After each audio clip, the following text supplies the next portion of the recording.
Now, being a non-playable video game character is a tough existence, as they've got to contend with the harsh worlds, less attention from the developers overall, and a general lack of autonomy. However, the biggest threat to NPCs isn't the monsters or existential dread of being a mindless gaming character. No, it's the players themselves, who will sometimes just murder you for fun. Cool! And sometimes the player won't even want to kill them, but unfortunately, just kind of has to. And that's what we're here to talk about today, as I'm Jules, this is WhatCulture.com, and these are 10 video game NPCs nobody wanted to kill, but you had to. Number 10. The Sasquatch. Red Dead Redemption Undead Nightmare. If you got the chance to meet the legendary Bigfoot, you'd probably be set for life. However, Red Dead Redemption's supernatural expansion painted a far more nihilistic take on meeting the big hairy beast. During the Wild West Zombie Fest, known as Undead Nightmare, you can begin a mission called Birth of the Conservation Movement. In this quest, a hunter tasks you with killing the Sasquatches around tall trees. However, after slaughtering enough of these ape-like giants, you're met with the last one. This final Sasquatch speaks with you with surprising eloquence. He tells you a sad tale of how he's now the last of his kind, having seen his family killed. Hell, he even challenges your misguided assumptions about his species being baby killers, informing you that they only eat berries and mushrooms. After this, he'll beg you to kill him, putting an end to his misery, ending his species line, and finishing your job. At that point, you'd be wrong not to, especially given how you were the one that caused this. I tell ya, who's the real monster here? Number 9. Face McShooty, Borderlands 2. So this entry is a bit of an outlier, as this bonkers Borderland character is thirsting, gagging, and just begging to be shot in the face. But it's not a mercy kill like many of the others. No, he just really wants it. I mean, who are you to deny him? Face McShooty, an NPC who definitely lives up to his name, is a psycho found in Thousand Cuts. As you encounter him, he screams at you, urging you to take a gun and smack a bullet right into his face. This starts the mission, shoot this guy in the face, and at that point, it would be morally wrong of you not to do so. You've got to love this guy's pure enthusiasm. He's not hostile or aggressive and is, in fact, rather polite. He has a simple request and you have the means to achieve it. Once you finally bite the bullet, or he bites the bullet, he'll even let out a thank you before he dies. It's not often an enemy actually asks you to do this, so be sure to make the most of it. Number 8. Sheila, The Witcher 3 Wild Hunt. Now, Big G and sorceresses are always a bit of a volatile mix, but seeing this happen to one of the most powerful magic users in the series is pretty heartbreaking. Sheila was a founding member of the Lodge of Sorceresses and a major antagonist in The Witcher 2 Assassins of Kings. However, if you choose to spare her in that game, you'll find her in a far different state in The Witcher 3, and it's one that you can spare her from. In Wild Hunt, you run into Sheila at Oxenfurt Prison, having suffered grievous wounds and almost being entirely unrecognizable save for her iconic chest tattoo. It's clear that she won't live long, which is why she asks you to give her an honorable death. Now, she was certainly responsible for a lot of spilled blood, but she was an influential person in the shape of the world that has become Big G's life, and so providing her with a merciful end was something you felt kind of obliged to do. If you decided not to, she'll die anyway, except Yennefer would be the one doing it. Number 7. One of Your Parents, South Park The Fractured But Whole. Trust South Park to deliver one of the most grotesque choices any game has ever given players. Kill your mum or kill your dad. The Fractured But Whole is a hilarious, disgusting, and hilariously disgusting game that has you return to playing the new kid from the previous title, The Stick of Truth. In that original game, you got to know your loving parents who moved you to South Park to hide your gifts. They cared for you, protected you, and had sex in the background of a fight that you had with the Underpants Gnomes, all typical parenting stuff. However, in the second game, you're forced to kill one of them when they're stuck inside Dr. Mephisto's genetic engineering lab, and there is no option to avoid it. Both are in a tight spot as the father is trapped in a strange device and the mother is bleeding out. The options you're given are to either cut off your dad's head to use as DNA or rip your mum's arm off. You must pick one, as saving them isn't an option. Yikes.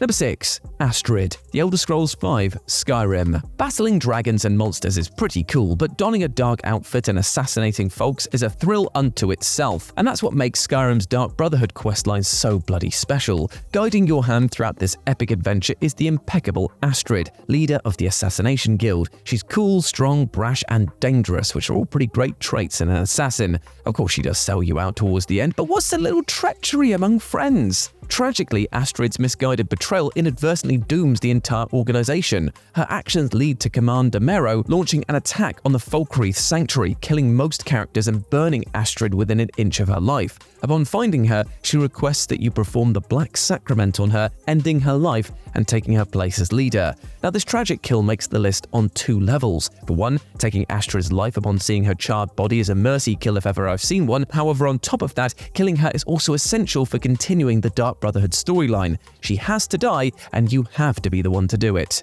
Number 5. The Boss. Metal Gear Solid 3 Snake Eater. The Metal Gear Solid series has some truly exceptional boss battles, but a bastion of the franchise's brilliance has to be the battle with the appropriately titled The Boss. Not only is it fantastically fun to play, but it tugs at the heartstrings like nothing else. The Boss is initially presented as the villain in MGS3. As the mentor to the protagonist Naked Snake, her villainous betrayal of America to support the Soviets is devastating, but it's nowhere near as devastating as the conclusion to her story. Ultimately, it turns out that her actions were an elaborate ruse. The American government orchestrated the entire thing, with her death at the hands of the protagonist being part of that. She was a patriot through and sacrificed herself and her legacy to protect the world from nuclear war. Of course, what makes it all the more emotional is that you are the one that kills her. As she lies defeated during a cutscene, the camera pans out and you are the one who pulls the trigger that ends her life. Kojima really cooked with this one, I tell ya.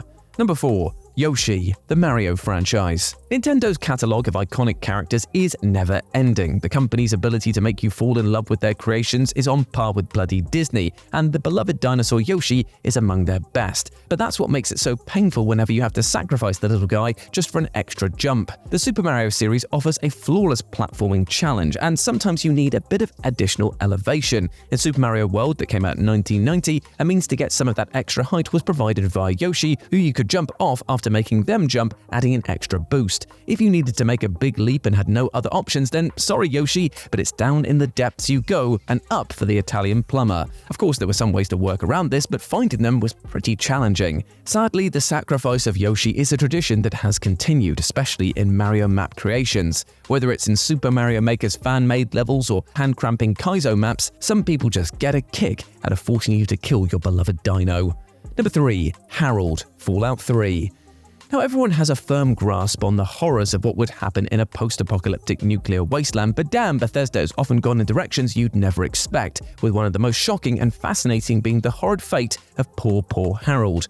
Harold is a lovable former human turned ghoul who is suffering from the forced evolutionary virus, but it's the third where his post-Great War life has truly gotten out of hand. When you encounter him in the game, you'll learn that he's rooted to the ground in Oasis and has become a living tree. When talking with Harold, he begs you to end his life, which he claims would be a favor to him. Naturally, killing him is a tough call, as not only would you be murdering a nice person, but the residents of Oasis are keen to keep him alive as he's helping them to maintain the local greenery. Still, there is only one real choice. No one should spend their lives as a fully sentient tree. So Harold, it's been a pleasure.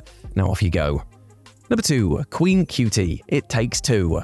Now, It Takes Two may look adorable, but when this two-player game wants to go dark, it doesn't bloody hesitate. Queen Cutie is an adorable talking elephant, the ruler of Magic Castle and the favorite toy of May and Cody's daughter Rose. It's easier to see why. She's cute as a button, sweet, loving, and wants to be friends with everyone, and then the game makes you brutally murder her. How fun. May and Cody, who have been turned into dolls by a magic spell, get it into their heads that they can break the spell by making Rose cry, so they decide that killing off Cutie will do the trick. As the player, you and your partner have to chase Cutie down, drag her across the table, and throw her to her death, even ripping off her legs and ear in the process. You can't even watch it happen via cutscene as you're forced to partake, pushing buttons while she begs and cries for mercy.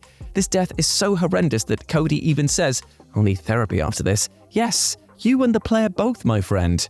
And number 1, Sif the Great Grey Wolf. Dark Souls. You know that feeling of guilt when a dog or wolf whines in pain after you attack them in a game? Well, times that feeling by 100 and you've got a fraction of just how devastating this fight is. The beloved Great Wolf Sif stands guard at the grave of their beloved master, Artorias the Abyss Walker. They're a loyal friend who won't allow anyone to desecrate their master's grave, which kinda sucks because that's what you have to do. While some Dark Souls bosses are optional, this one is not. You need the Covenant of Artorias to continue the game. As such, killing Sif is essential to finishing Dark Souls. FromSoft knew that they would be breaking hearts with this one, even having Sif limp and whine before you finish them off. Oh, and if that wasn't bad enough, the game's DLC places you alongside a young version of Sif just to show how awesome they were, before you murdered them for protecting their master, you monster. Thankfully though, there is actually a secret way to save the pooch. You just turn the game off before the fight and never play it again. Great, right? And there we go, my friends. Those were 10 video game NPCs nobody wanted to kill, but unfortunately you had to. I hope that you enjoyed that, and let me know what you thought about it down in the comment section below. As always, I've been Jules. You can go follow me over on Instagram, where it's @RetroJ, but the O is a 0. Hope to see you over there. You can come check out all the Warhammer I've been painting. I know, I'm a nerd. Hope you're treating yourself well, my friend. Hope you're treating yourself with that love and respect. Remember, above all else, you are a massive ledge. All right, speak to you soon. Bye.